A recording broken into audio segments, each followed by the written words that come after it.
이제 목욕탕 시간이 같이 일어나서 갔는데 그 남자들은 또 여자들하고 또 틀린 분위기가 분명히 있어요. 있어요. 꼭 시선이 꼭 고정적이지가 않아. 자꾸 그치. 바뀌어. 네. 불편해. 그리고 또 거기가 아무래도 험지다 보니까 같은 어떤 생각을 갖고 있지 않으면 색깔 끼고 맞아요. 보잖아요. 맞아요. 근데 맞아요. 옷을 입은 상태에서 색깔 끼고 보는 거하고 벗은 상태에서 또 느낌이 별로 안 좋더라고요. 맞아요. 그래서 제가 아이고. 한동안 좀 다니다가 저는 뭘 한동안 한 2번 다녔어요. 아니요. 전 아니야. 내다도 새벽은 새벽 시간 별로 안 다녔고 찐 부부 쪽 왜 제가 돌아다닌 어머니. 장소가 어딘데 왜 그러십니까? 번번이 짜증을 내길래 나중에 그냥 아유 나 혼자 갔다 아. 왔어. 이번에도 진짜. 우리 캠프에 있는 친구 원래 민주당이었던 분들한테 뭐라고 안 하는데 그렇지 않았던 친구들이 우리 캠프 들어와서 도와줬는데 매일 여기저기서 항의를 듣는다는 거예요. 기본적으로 너 미쳤냐? 네 이런 소리를 듣고 참. 심지어 가만히만 있어라. 너 혼자 지지해라. 운동하지 마라.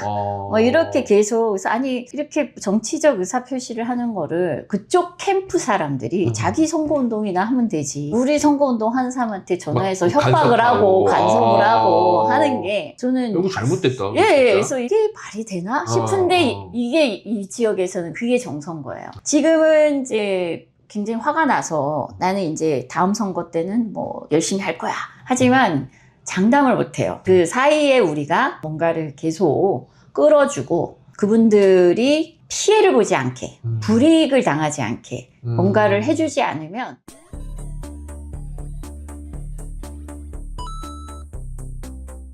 네, 여러분들 정치오락실 오늘 방송하는 날이 원래 아닌데 제가 꼭 모시고 싶은 분이 있어서 오늘 특별 편성했습니다. 재윤경 전 의원님과 그리고 장동직 배우님 함께 모셨습니다. 박수! 네.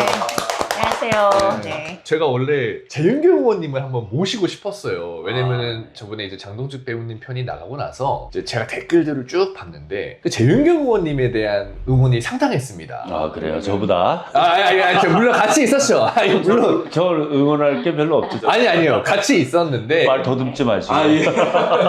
티났나? 어쨌든. 네. 근데 이제 이재명 대통령님 잘하고 계신데 이제 주빌리은행 성남. 또 그때부터 이제 재윤경 의원님을 많이 알고 있는 우리 지지자분들이 있더라고요. 그래서 한번 모셔야 되겠다라고 제가 빌드업을 열심히 하고 있었어요. 그리고 약속도 했었고요. 제가 이제 배우님 나오고 난 뒤에 재윤경 의원님을 다음에 한번 저희가 모시겠습니다. 그때 워낙 바쁘셨었거든요. 선거 직전이라 지역 다니시느라. 근데 이제 오늘 그렇게 해서 모시게 됐는데 아니 왜 같이 앉아 계세요? 근데 밥 먹으러 왔다가 원래벌레 지금 앉아 있는 거 같은데. 뭐 싫으면 나가고? 아니 있어도 돼요. 예. 근데 이제 일전 앞에서 스토리가 잠깐 나왔지만 두 분이 또 부부 사이이신 게 저희 채널을 통해서 또 단독으로 공개가 됐습니다. 아무튼 그 이야기도 좀 오늘 같이 풀어보고 앞으로 재윤경 의원님한테 우리가 어떤 부분을 좀 주목해야 되는지 이런 것들 같이 좀 풀어보도록 하겠습니다. 좀 근황 짧게 여쭐게요. 좀 선거 끝나고 좀 어떻게 지내고 계셨어요? 선거 끝나고 늦잠은 잡니다. 네. 선거 기간 동안에는 완전 새벽 일찍 일어나요. 그렇죠. 새벽 4시쯤에 일어나서 5시 사우나도 가고 기본적으로 체력을 위해서 사우나를 갔는데 선거운동 겸 가서 또 사람들이 또 있으니까. 목욕탕 문화가 목욕탕 있어요. 문화가 있는데 네. 저는 또 가서 이렇게 잘 안 되더라고요. 그래서 그냥 약간 낯가림이 있어갖고 네, 한 달 정도 다니니까 조금씩 말 붙이시면 저도 얘기하고 또 제가 이제 친한 분이 오셔가지고 분위기 잡아주면 같이 얘기하고 요 정도. 네. 근데 그러고 보니까 좀 낯설긴 하시겠다. 왜냐면 또 비례를 하셨었기 때문에 근데 네. 지역 다녀서 막 이럴 리는 없었을 거 아니에요, 과거에. 그죠? 하는 건 하더라도 성격이 막 이렇게 머릿속으로 이제 무슨 얘기를 하지? 저분한테 인사를 해야 되나 말아야 되나? 약간 부끄럼도 있으시고. 야, 인사하면 저희 그 갑자기 싫어하지 않을까? 뭐 이런 생각이 많은 거예요. 그런 게 좀 있고요. 근데 그게 아니고 뭐 이제 유세해야 되니까 여기서부터는 인사해야 됩니다. 그러면 또 막 그 잘하거든요. 그러니까 이 일로서 하려고 하는데 그래도 목욕탕까지 와서 인사한다고 싫어하지 않을까 이런 생각. 그리고 좀 그런 게 있을 것 같아요. 왜냐면 목욕탕은 또 이게 일반적인 이런 분위기가 아니라 그러니까요. 조금 네. 이런 상태잖아요. 네. 그러니까 네. 더 조금 민망하고 그럴 저도 같이 이제 네. 목욕탕 시간이 같이 일어나서 갔는데 그 남자들은 또 여자들하고 또 틀린 분위기가 분명히 있어요. 예. 꼭 시선이 꼭 고정적이지가 않아. 자꾸 바뀌어. 불편해. 그래서 그렇지. 이게. 그리고 또 거기가 아무래도 험지다 보니까 같은 어떤 생각을 갖고 있지 않으면 색깔 끼고 보잖아요. 근데 옷을 입은 상태에서 색깔 끼고 보는 거하고 벗은 상태에서 좀 느낌이 별로 안 좋더라고요. 맞아요. 그래서 제가 한동안 좀 다니다가 저는 뭘 한동안 한 2번 다녔어요. 아니요. 전 새벽은 새벽 시간 별로 안 다녔고. 찐 부부 쪽 왜 제가 돌아다닌 번번이- 장소가 어딘데 왜 그러십니까? 번번이 짜증을 내길래 나중에 그냥 아유 나 혼자 갔다 왔어. 여기 또 진짜 부부 사이는 다 똑같다. 네. 어. 그러다가 이제 끝나자마자 다음 날부터 거의 9시 혹은 어쩔 땐 11시까지 이제 좀 취침을 주무시고, 하고 이제 점심 때부터 약속이 있고. 그래도 이제 낙선 인사도 다니고요. 그리고 또 많은 분들 고생했다고 밥 한번 같이 먹자 이렇게 말씀하시는 분들이 많아서요. 어쩌다 보니까 백수가 과로사 하겠다. 그 얘기 이거 맞아요. 네. 그래서 조금 이따가 이제 그 선거 얘기 좀 자세히 다뤄보겠지만 네. 저도 이제 재윤경 의원님 뭐 응원하는 입장에서 이제 유튜브도 보고 하면 시장에 이제 낙선 인사를 다니잖아요. 네. 근데 낙선한 사람이 맞나 싶을 정도로 시장에서 뭐 어머님들이 막 손잡아주고 고생했다 뭐 이러면서 토닥여 주시고 하는데 분위기가 너무 좋은 거야. 네. 근데 이게 낙선한 사람 낙선 인사가 쉽긴 하더라고요. 일단 첫 번째는 시장 안에서 상인분들이 공개적인 지지도 해주시고 그래서 맞아요. 상인분들은 많이 좀 마음을 모아주셨고요. 그리고 두 번째는 시골 사람 특징이 있습니다. 미안한 거예요. 이 마음이 여려갖고 네, 마음이 여려서 낙선돼서 오니까 아이고 또 이렇게 마음이 해주시는 좀 분도 있고. 그래서 누가 그런 얘기를 하시더라고요. 당선될 때까지 인사하는 게 낙선 인사다. 근데 좀 부지런히 주기적으로 계속 장날마다 가서 낙선 인사 또 왔다, 낙선 인사 또 왔다 그러면서 이제 당선될 때까지 제가 낙선 인사 오겠습니다. 이렇게 해야 이게 선거운동 바닥을 이렇게 좀 훑을 수 있는데 지난번 제가 총선 나가서 떨어졌는데 그런 걸 좀 게을리했어요. 낙선 인사 하긴 했는데 시장 구석구석 인사를 다 못 다녔어요. 한 군데 못 다녔다. 그래서 총선 끝나고 한 2년 동안 조금 선거운동을 아주 잘한 것 같진 않다. 반성을 많이 했죠. 예. 저도 오늘 이제 재윤경 의원님을 이제 실제로는 처음 뵀는데 성격이 되게 좋으세요. 서글서글 하시고 아까 이제 부끄러움도 많다고 하셨지만 왜냐면 저도 이제 직업이 이제 인터뷰를 하는 사람이다 보니까 여러 사람을 만나잖아요. 앞에 있는 사람한테 되게 약간 편안함을 주시는 또 그런 매력이 있으신 것 같아요. 그래서 어르신들이 되게 예뻐하실 만한 그게 그 처음에 딱 보면 도시적이고 네. 까탈스럽고 깍쟁이 같고 맞아요. 이런 이미지가 있어요. 네. 그래서 서울은 괜찮은데 지역마다 특색이 있잖아요. 그리고 처음에 총선 나갔을 때는 그 사천 남해 하동 그 시내 지역구다 보니까 너무 까탈스럽고 도시적인 이미지가 있으면 여자분들도 그렇고 별로 안 좋아해요.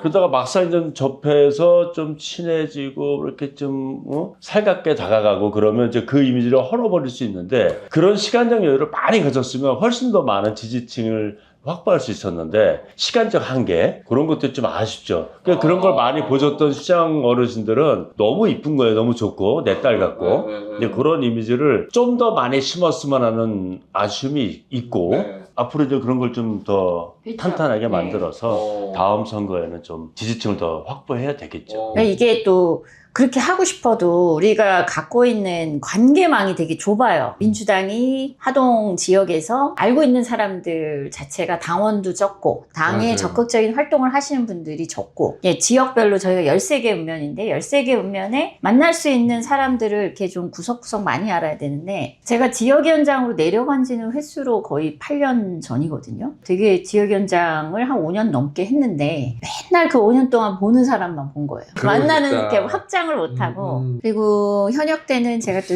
행사 거의 안 다니고 민원 간담회만 했거든요. 그 민원 간담회 하면서 또 사천 남해 하동 3개 지역 다 하다 보니까 너무 넓고 아니 제가 듣기로는 하동만 해도 부지가 엄청 그러니까요. 넓은데 네. 여기서 이제 사천 남해 여기까지 돌아야 되면 이동 거리도 상당한 거죠. 시간이 촉박한 거예요 항상. 그렇죠. 그리고 뭐 사람을 2번, 3번 만나는 게 한계가 있는데 그마저도 주말에 내려와서 주로 이제 당무 중심으로 보고 좀 사람들을 폭넓게 이렇게 많이 못 사귄 거예요. 그리고 제가 또 성격상에 그런 폭넓게 이렇게 사귀지도 못하기도 하고 또 소개도 많이 못 받았어요. 생각해보면. 그러니까 맨날 이렇게 당원들끼리만 만나.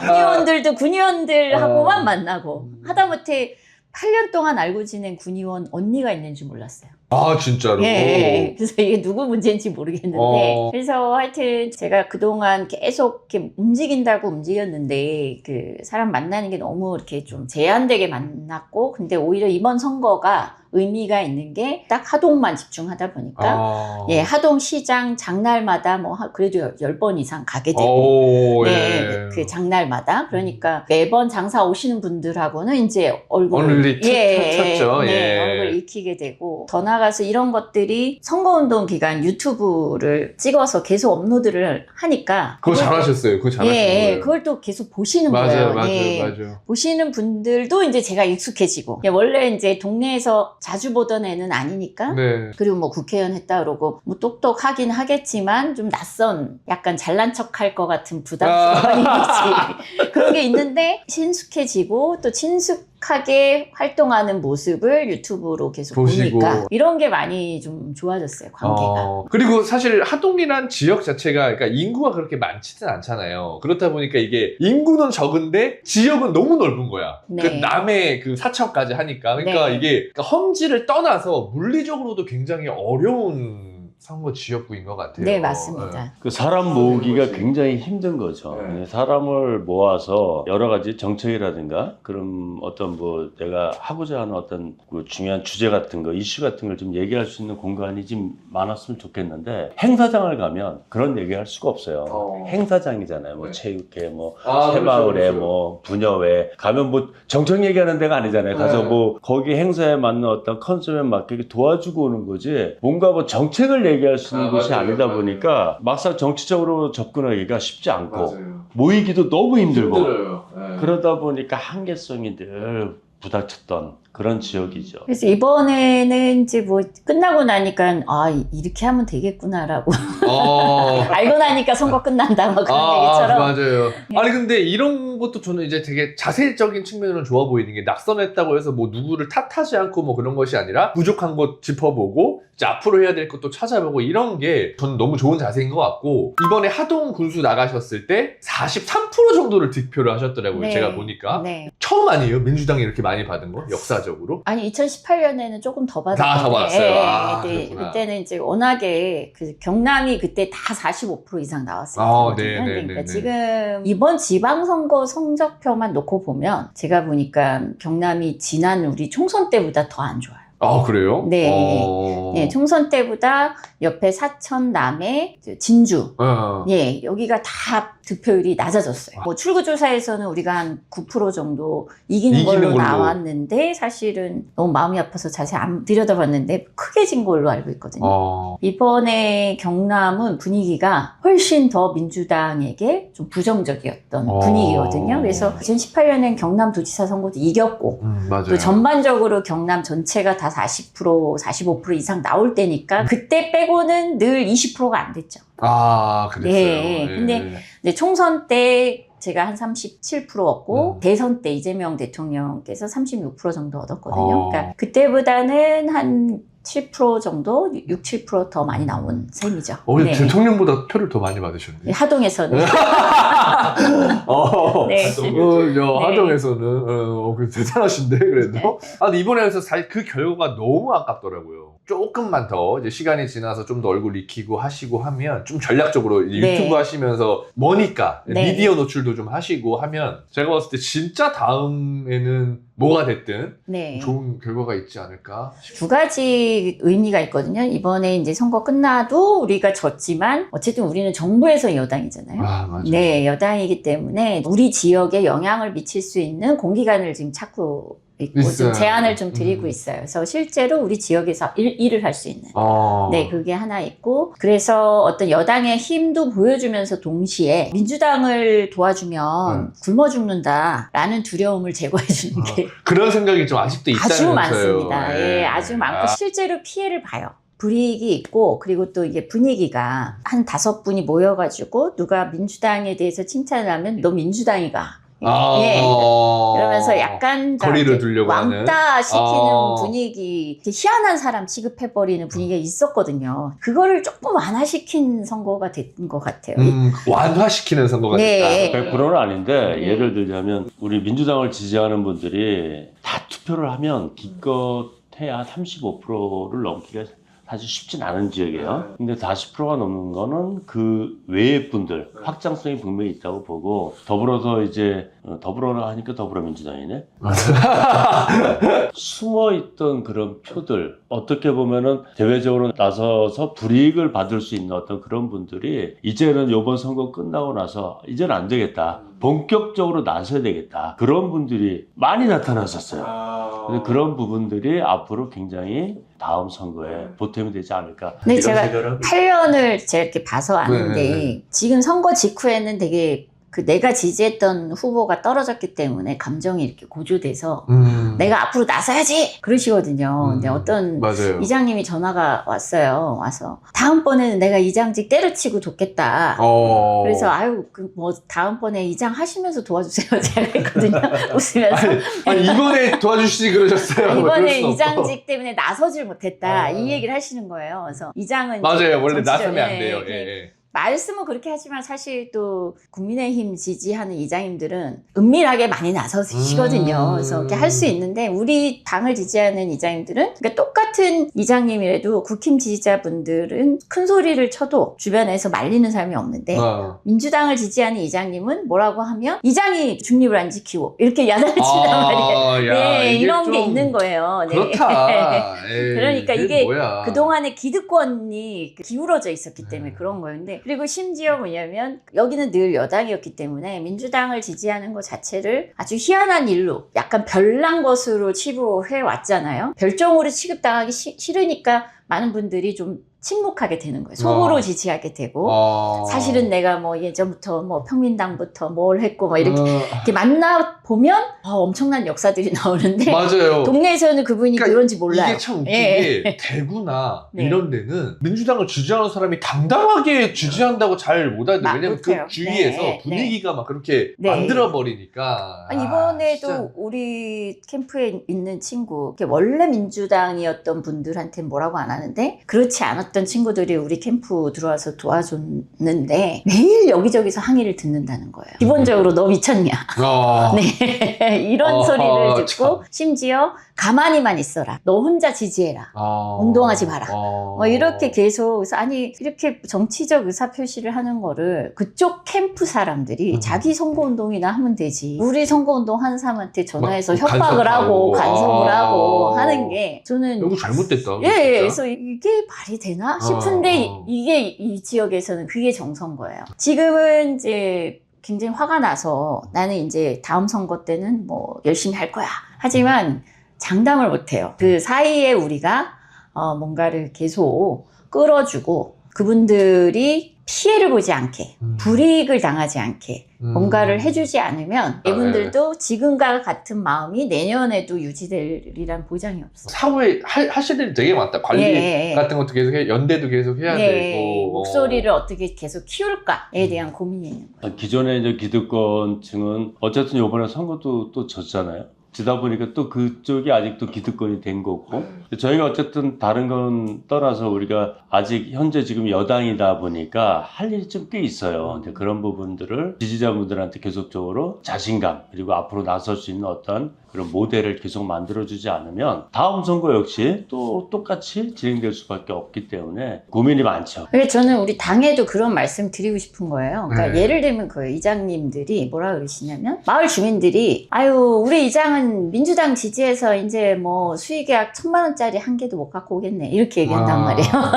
그리고 그 얘기를 이장님을 볼 때마다 해요. 근데 그게 진짜 잘못된 게 네. 지금이 국민의힘 정권도 아니고 이재명 정권이잖아. 그럼 민주당 사람이 군수가 되든 뭐 국회의원이 되든 해야 예산도 따오고 그렇죠. 네. 정부랑 소통도 네. 되고 정부의 정책을 여기다 갖다 받고 네. 뭐 개발도 하고 할 거 아니에요. 아니 정부랑 당이 다른데 어떻게 그 소통해서 어떻게 그 생각 자체가 네. 바꿔야 될 필요가 있는 거예요. 그게 많이 바뀐 거고요. 원래 선거 직전까지 이제 경찰의 그 정보에 민감한 쪽에서 중에서조차도 6대4로 그 민주당이 이긴다라고 나올 정도로 분위기가 아주 좋았어요. 젊은 사람들이 표현을 많이 했고, 그리고 이전에는 젊은 사람들이 아예 투표에 관심 없었는데 막 부모님 설득하고 이제 열심히 그렇게 하는 뭐 분위기가 좀 떴는데, 가장 큰 이유가 우리 하동이 살려면 국회의원 경험도 있고 국회 네트워크도 있고 그리고 여당이고 하는 재윤경 후보가 군수가 되면 하동이 산다. 그래서 이거를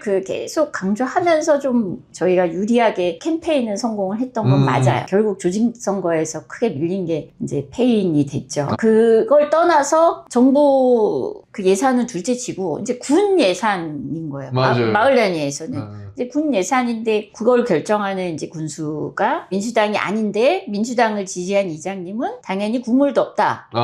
이게 당연하게 여기는 약간 보복성 그런 비슷한 거네. 당연하게 이해를 하고 있는 거야. 그렇게 오히려 그러면 그 정치적 그 보복에 의해서 예산을 차별을 두는 거에 대해서 문제 제기하고 해야 되잖아요. 근데 그게 아니고 민주당을 지지했던 뭐 이장님이나 누구 뭐 기관장이나 이런 분들은 거기 회원들한테 야단 맞고 혼나고. 그러니까 우리가 그게 아니라도 먹고 살 수 있게 하는 보탬이 되는 뭔가를 해야 돼요. 그냥 말로만 우리 편 계속 해주세요 해갖고 절대 안 되고요. 보여줘야 돼요. 민주당을 지지해도 먹고 사는데 문제 없다라는 거를 보여주는 뭔가 후속 작업을 해야 되는데, 그러니까 험지에서 우리가 특히 좀 뭔가 극복해 보려면 선거 잘한다고 절대 되지 않습니다. 이렇게 끈끈하게 연결돼 있는 기득권을 중심으로 한 경제 이익 공동체. 대구도 똑같은 거예요. 대구 나쁘게 말하면 카르텔이잖아요. 대구도 선거 때 아무리 뭐 대통령 하던 분이 내려가도 안 된다니까요. 그렇게 해서 안 돼요. 선거 때 해서 안 돼. 선거 끝나고부터 다음 선거까지 보여줘야 돼요. 내 편으로 줄 세우기를 하지 않으면 안 됩니다. 맞아요. 근데 지역 선거의 또 특징이긴 한 것 같아요. 수도권마저도 이런 뭐 산악회라든지 여러 조직들이 이걸 꽉 묶고 선거 때마다 이게 움직이거든요. 그게 맞아요. 그게 중요할 것 같아요. 다음 선거에. 그냥 선거 때 캠페인 잘하고 그 대통령 지지율이 절대 다수층의 여론층에서 이렇게 높다고 해서 그 선거가 결정나는 건 아니고 결국 조직 필요하다. 이번에 이제 느낀 건 뭐냐면, 그 조직이라는 얘기는 좀 그렇지만 어쨌든 간에 투표는 위에 있거나 밑에 있거나 나이가 많거나 적거나 똑같이 한 표거든요. 근데 그런 어떤 한 표를 우리가 가지고 오려면 그 사람들한테 정확하게 나를 찍었을 때 어떤 혜택이, 어쨌든 선거라는 건 나한테 이득이 되는 사람을 뽑는 거기 때문에 그런 이득을 줄 수 있는 어떤 정책적, 정략적으로 어떻게 할 것이냐, 대충은 이제 어떻게 갈 건지 방향성은 있습니다. 근데 다 말씀드리긴 좀 그런데, 그런 게 없으면 절대로 이 지역에서는 민주당이라는 당 색깔을 갖고 선거에서 이기기는 너무 어려운 것이다. 이번에 좀 많이 반성을 하고 많이 방법을 좀 찾았죠. 아니 근데 또 두 분의 시너지가 상당히 괜찮을 것 같은 게, 지난번에 나오셨을 때 이제 댓글에 그런 댓글이 달렸어요. 장동직 배우님이 출마하시는 거 아니야? 라고 할 정도로 지역을 잘 알고 또 이제 배우자분의 정책 같은 것들을 또 방송에서 엄청 저희가 자료 사진도 보내고 있는 좋은 정책들이 많더라고. 또 낙후된 것들 고치고 뭐 개발하고, 다른 옆 동네는 지원금 받는데 왜 하동 지역은 못 받냐, 이거 우리가 내가 받게 해주겠다, 이런 것들 저는 상당히 정책적인 접근도 좋았다고 보거든요. 그래서 이번에 그게 하동이 또 한 당이 집권을 했어도 그 당의 집권한 이제 리더가 좀 유능했으면 뭐 이렇게까지 문제가 많지는 않을 텐데, 안타깝게도 32년간 그 군수했던 분들이 낙제점을 많이 줘요. 그동안에 군수 그다음에 국회의원 하신 분들이 너무 다 국민의힘 쪽이었죠. 100% 국민의힘인데 그 중에서도 일 못하는 분들이 또 하셨어요. 그래서 보면 황당한 게, 지금 목포에서 부산까지 가는 산업도로, 영호남을 잇는 산업도로인데 하동 구간만 2차로예요. 목포에서 부산까지 가니까 하동 지나서 진주부터 또 4차로예요. 그러니까 딱 하동에 왜 거기만 2차로냐? 그거는 경제성이 없어서라고 하는 얘기는 말도 안 되는 얘기거든요. 도로가 어떻게 가다가 여기만 경제성이 없습니까? 그렇잖아요. 연결되는 도로가 한마디로 이렇게 고속도로 이렇게 쭉 내려가고 했는데 대구만 경제성 없어서 거기만 끊을 수는 없는 거잖아요. 맞아요. 네. 맞지. 이거 똑같은 거예요. 이거 산업도로고. 근데 어떻게 하동 구간만 경제성이 없어요? 하동 리더들이 정치력이 없는 거죠. 그렇잖아요. 정치력도 없고 그리고 그렇지, 뭔가 그렇지. 불이익을 주고 있는데 그걸 싸울 줄도 모르고 저는 그 부분을 굉장히 강력하게 지적을 한 거예요. 그동안 너무 무능한 게 문제였다. 심지어 TV 토론 나와서 그 당선인께서 뭐라 그랬냐면 그걸 왜 힘으로 해결하냐고 경제성을 만들어야지. 그래서 아니 그럼 뭐 거기 차량 다니자고 캠페인이라도 하실 거냐. 교통량 그 증가를 무슨 수로 만들어낼 거냐 내가 물어봤거든요. 2차로라서 다 우회하고 있는데 지금 가뜩이나 그러면 거기 뭐 교통량 늘리기 캠페인 하실 생각이시냐고 내가 그 얘기를 했거든요. 토론도 더 잘하신다. 네, 그 문제 지적을 했어요. 그게 말도 안 되는 얘기다. 그래서 언제까지 공정하게 뭘 하시려고 그러냐. 그러니까 안 되는 거다. 하더라고요. 그러니까 힘으로 하자는 거다. 하동 발전을 위해서 힘 좀 쓰자는데 그게 나쁜 거냐. 네, 물어봤거든요. 답을 못 하셨는데 그만큼 생각이 없다는 거죠. 사실은 힘이 아니면 정치력 아니면 해결 안 되는 게 여러 가지가 있어요. 하동 지금 국도 문제도 마찬가지고 또 산단 문제도 거의 30년째 방치되어 있는 게 있습니다. 필요한 힘은 써야죠. 네, 많이 써야 돼요. 그 힘을 많이 써야 되고 그 힘이라는 게 인맥도 있고 네트워크도 있고 또 하나는 뭐냐면 어쨌든 집중해서 그 일을 해내겠다라는 목표예요. 그러니까 그동안 안 돼도 그동안의 군수들이 무슨 짓을 했냐면요. 20년 넘게 방치된 산단에 MOU 체결을 42조 원을 했어요. 42조 원의 MOU를 체결했는데 본계약이 된 게 한 건도 없습니다. MOU만 체결하고 MOU만 플랜카드 걸고 홍보만 해. 그리고 본계약 안 되면 반성 안 해. 근데 저는 국민들께 사실은 한편으로 서운한 건 그거였거든요. 아, 정치권은 다 똑같다. 아니, 우리를 뽑아준 적이 없는데 왜 똑같다 그러시냐. 우리한테 기회를 줘보고 우리도 똑같이 그렇게 못하면 똑같다고 얘기해 주시라. 이거를 어떻게 이제 집권을 안 했어도 보여줄 것인가가 관건이거든요. 예, 저는 그거를 좀 앞으로 4년 동안 다양한 방식으로 맞아요. 보여드리려고요. 하시려는 의지가 있잖아. 딱 봐도 추진력이 추진력. 그러니까 뱉은 거에 대해서 사람들이 그 아까 MOU라는 거 있잖아요. 뭐 공수도 뭐 협약식인데 실질적으로 그걸 시행을 할 거냐. 맞아요. 그 다음 문제인데 그 다음 문제를 지금 그쪽 그 군수 하셨던 분들이라든가 국회의원 했던 분들이 그냥 MOU만 한 거예요. 그러니까 남 보기 좋은 형식적으로 보여만 주고 실행은 안 한 거죠. 재윤경 뭐 의원 같은 경우 전투적이에요. 뭘 하겠다고 딱 생각을 하면 끝장을 보는 될 때까지 그런 어떤 추진력이 있기 때문에 이거는 어떤 성별의 문제가 아니고 지역 문제가 아니라 중요한 건 일을 누가 할 거냐 제대로 할 거냐가 제일 중요한 건데 그걸 좀 더 알아줄 수 그리고 있었을 걸. 32년 동안 없었으면 이제는 그런 사람이 한 명은 있어야지. 이제는 바꿔야죠. 바꿀 수 있습니다. 혹시 그 추진력이 있는 그런 모습 남편으로서는 좀 어떻게 생각하십니까? 일장일단이 있어요. 지금 남편으로서 오래 살자. 왜 다른 집은 양말을 거꾸로 벗어났냐는 잔소리를 여자들이 하는데 아. 우리 집은 내가 해야 되냐고 얘기해. 이 양반은 이거 딱 하면 여기가 뭐 세상에 무너져도 요거에 좀 집중하는 편이에요. 여긴 너무 깔끔하고 저는 약간 머릿속에 저건 별로 나한테 중요한 일이 아니고 맞아요.